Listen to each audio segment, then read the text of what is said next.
Thank you, Madam President and trustees.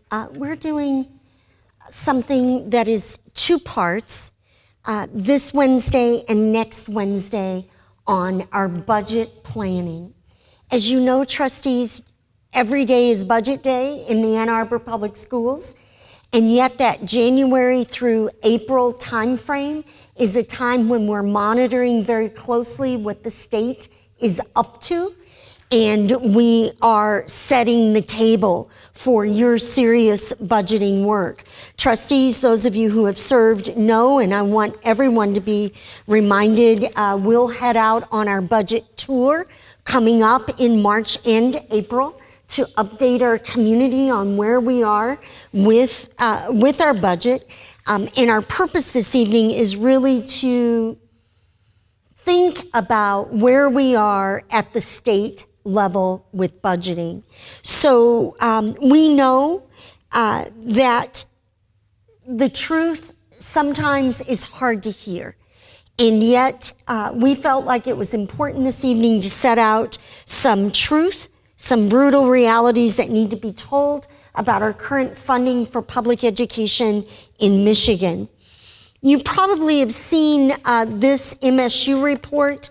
I have ordered copies for you. I wanted to have them this evening, but they're expensive and they're easier to read in color. So I've sent you this in your email last week, and now I'm just holding it up.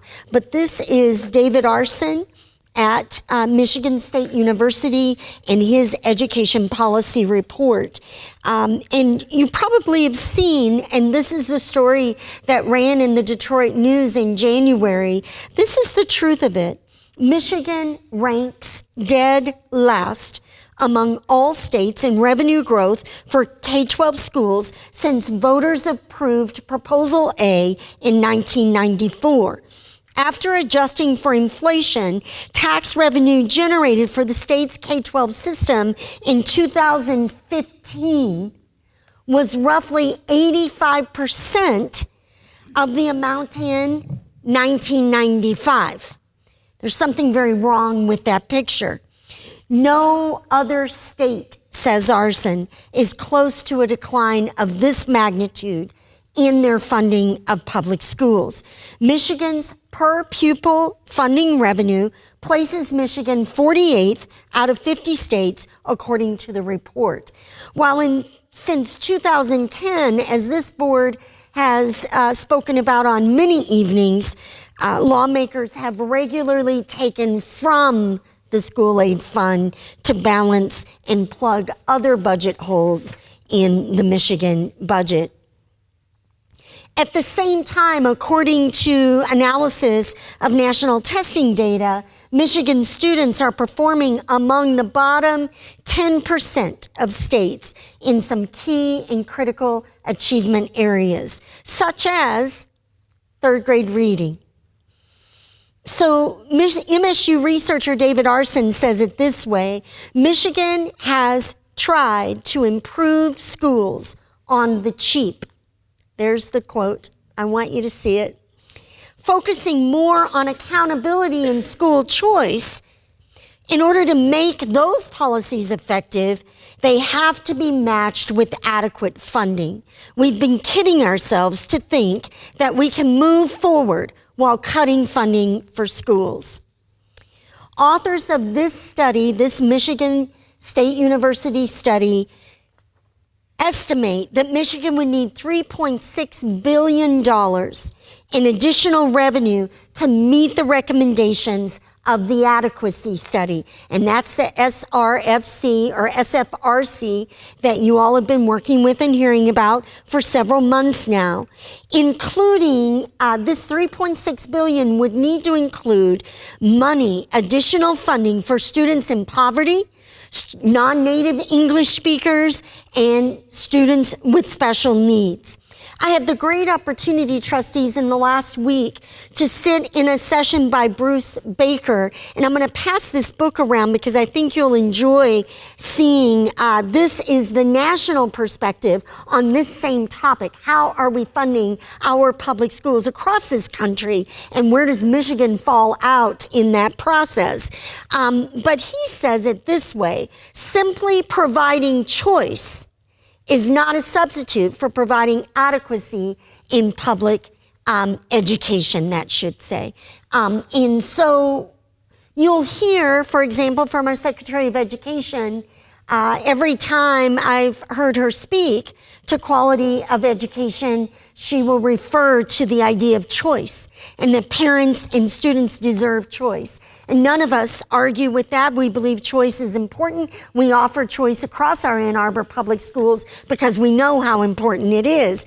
And yet, choice is not a substitute for funding at an appropriate and adequate level for our students to have their needs met. So we wanted to paint this picture on both a state level and a national level. I have tabbed in that book some pages. I met the author after the session. He was a geek and I was a geek fan. And I met him afterward and asked him about the state of Michigan schools. He pointed me to several graphs in that book that are dedicated particularly to Michigan's case of school education funding. It is time to have this conversation, and we are so excited to have it. Mr. Dimitro is actually going to take this and move it right down to the Ann Arbor Public Schools level, because trustees, I know you are now, as we speak, in the process of meeting with legislators. I meet with them regularly and interact with our state folks, and we need to be able to tell our story. Now, part 2 that I've referred to, next week's budget update, I'm very excited to share with you. No one else in the state is doing this, and we're able to do it because we've got Mr. Dimitru on our team. But we are actually going to author a menu of solutions for the legislators to choose from. So, if you will, I paint by number to get this thing back where it should be. And what I'm especially excited about is that the new governor referenced in her remarks to the Superintendent's Association, she also alluded to it in her State of the State, but she went more into detail at the superintendent's briefing, where she said this problem is not a problem that can be solved by incremental change. It will need to be solved by courageous and significant change. And I appreciate that she understands that, because when we've sat with governors in that group before, they would reference $100 per pupil and expect for us to rejoice over that. And certainly we're always grateful for increases. But the point is, the level of increases that have been provided over the previous 10 years will not come close to solving this level of difficulty. So what does that mean, Mr. Dimitru, to the Ann Arbor Public Schools? A lot of pressure, Dr. Swift. Thank you. So first, we would like to show our foundation allowance, because this is the money that we get that is flexible, that we can use to give raises if we get enough and so forth. And I know the study mentioned the 85%, and that's the average for the state of Michigan. And that includes inflation in how revenues have not grown. We're showing in 0506, a foundation was $9,409. Today, which is 13 years later, you see a foundation is at $9,410.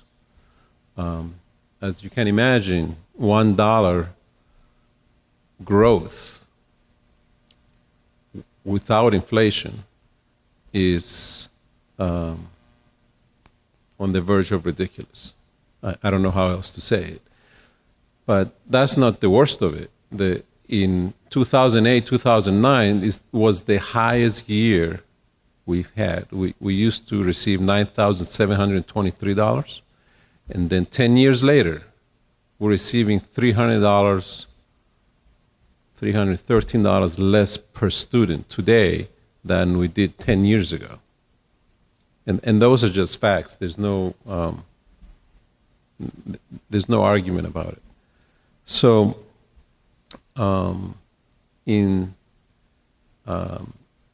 our school district it has a double whammy basically. So part of it is that this $233 is what it was called 20J or hold harmless, which is over here. So that was taken away. This was something that was promised in Proposal A, that school districts that were levying a certain level would not be hurt by going to Proposal A, that the same amount of funding will be there. So this $233 per student is what the state was contributing to keep us harmless by switching to Proposal A. So then in 2008, 2009, they took that away. There was only approximately 40 school districts that were being held harmless at that point. So we were hurt that way. Also, all the school districts in 11-12 received basically a $470 decrease over a period of time. So from the $490, we went to $9,020. So that was a $470 decrease, and all the school districts in Michigan experienced that decrease. Now, our second whammy is that after that, there was a 2x formula that was installed, which means some districts get twice the revenue increase than other school districts. So, for example, this year, most of the school districts receive a $240 increase per student. We only received $120.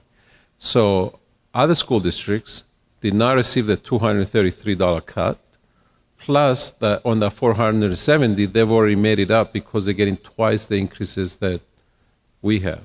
But so what does that actually mean? So in this slide, we're trying to demonstrate the financial impact of those decisions, including the factor of inflation. So in 05-06, our foundation was $9,409. So today is $9,410. So we have received a dollar increase since 05-06. And so taking the inflation, the CPI, the Consumer Price Index, since 05-06, it is 25.6%.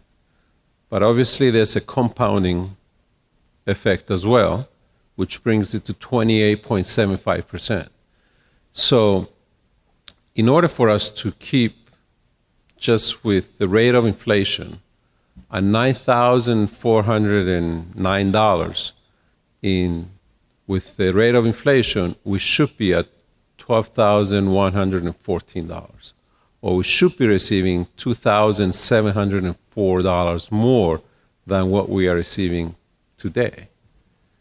So how much money are we not receiving then? So we have 17,935 students just for this year alone. We should be receiving, just to meet the rate of inflation, $48.5 million more than what we're receiving just for this year alone. So just imagine over these 13 years how much money we should have been receiving versus what we are receiving. So this is, in essence, the impact of David Arson's research that shows that the growth, there hasn't been any growth. We actually went back, he had approximately 15% But for us, just this time frame is already almost 29%, just because of the additional cuts that we've had, plus the revenue is not growing as fast for us as it is for other school districts. Thank you, Mr. Demetriou. So we're tag teaming this budget update. And trustees, I often hear when I'm around Michigan, and Mr. Demetriou and I have committed to each other to get into some good trouble together over the coming months, because this conversation must be had. And with 80% of the legislature new to their positions, we cannot expect them to come in the door, even if they're committed to this cause, knowing what to do. So Mr. Demetriou and I can tell the story of districts, and he's got the financial wherewithal to help our legislators know how they can do this. And I've asked him, and he's already sent me a lot of great ideas, to offer some ideas that are not about increasing taxes, as well as those that are about an increase in tax commitment. So just stay tuned. I am delighted that we have a board that's ready to take this on. And we want to make sure we're setting the table so that you have all the information you need. And as you know, trustees, that is what February and March is about, is getting all that information out on the table so that we can have the conversations we need to have at the state level. When I first came to Michigan, people would turn and look at me like I was crazy when I would say, "What do you mean this is all that we have for children in Michigan?" And they would say, "Oh, settle down. This is just how it is in Michigan." And you know what? I did my own research, and it hasn't always been that way in Michigan. So we're going to tell that part of the story over the coming weeks as well. Because you see, there was a time 2 decades ago where Michigan and Maryland and Massachusetts hung out together on the top end of the achievement scales and on the top end of their funding for public education.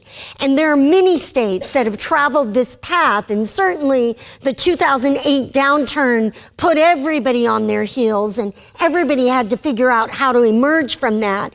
But trustees, I'm suggesting that there's been a fork in the road for states across this country, and you can see by looking at the information which path they have chosen.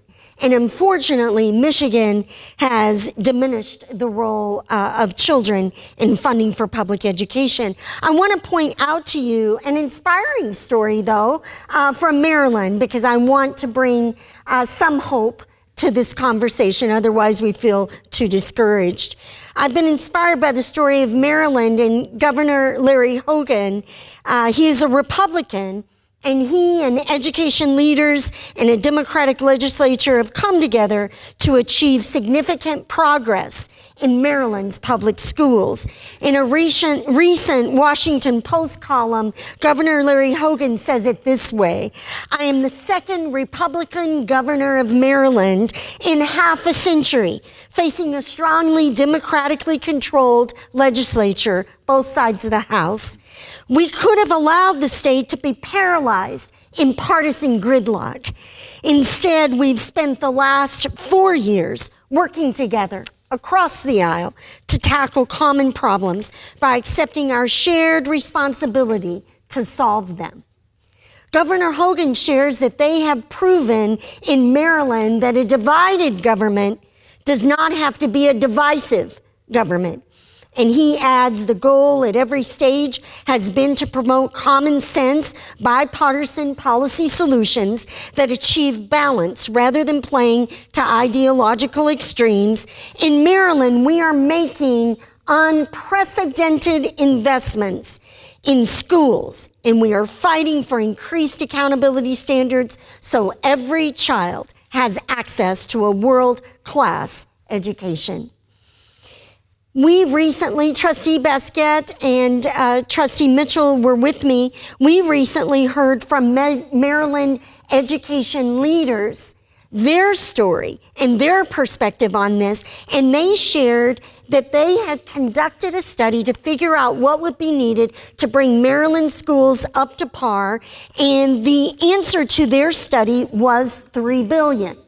Well, folks around the state grew shortness of breath and exclaimed about it, and so they commissioned a second study, and the price tag on that was $4 billion. So we see exactly how their story went. Governor Hogan concludes in this Washington Post op-ed piece, "I know from personal experience that hope, not fear, is the most powerful emotion and the author of humanity's greatest achievements. I come from the Get Things Done School of Politics, and I'll work with anyone who wants to do the people's business. In Michigan, we must do the same. I can make the case for quality education for business, and so can you. It's just as important on all sides of the aisle. It is time to work together to get some things done for Michigan's children." So we were delighted to hear last Tuesday evening from Governor Whitmer, and we support her efforts fully to come together to make a difference on what matters most. I love that she said teaching is more than a career, it's a calling. For too many years, teachers in the teaching profession and education in public schools have been diminished in this state. If you listen closely, the reference is to government schools. That's a way to depersonalize schools and make them okay for us to defund and detach and deassociate. These are not government schools. These are our community schools. These are our children. This is our collective future for Michigan. We are ready to get something done on this. We've just come off 2 weeks of being with both national and state level groups, and I want to share with you trustees, every superintendent, every trustee that we engaged with, they're ready also. And they're looking to us, as they always do, to lead the way. And I'm so proud that you are ready to do that with us. Here's what we know. 1 out of every 4 of the students that crossed our doors to come to school this morning arrived to our schools from homes impacted by poverty. 1 in 10 speak a first language other than English, and 1 in 10 have special needs documented on an individual education plan. Those children and all our children are counting on us. Their futures will be written on the pages of our leadership legacy. So I invite you, trustees, to ask us the questions. Let's get our facts straight, and let's set out to tell this story. As I've shared, next week we're going to bring a partial developing list of actual steps that legislators could choose to take to solve this sooner rather than later. I love that Governor Whitmer says it this way: we can fix the damn roads. If you'll excuse me, that's a direct quote. And I only add, we can fix the roads, and we can have quality public schools for every child in Michigan. Investing in our children is our most promising investment for a strong Michigan and a strong future. So we're here to speak the truth and to unite our voices behind our children and behind our legislators who want to do what is right. And so with that, Madam President and trustees, we'll open to your questions. And we look forward to this budgeting season because we feel like it's a great time to get something done for children. Thank you.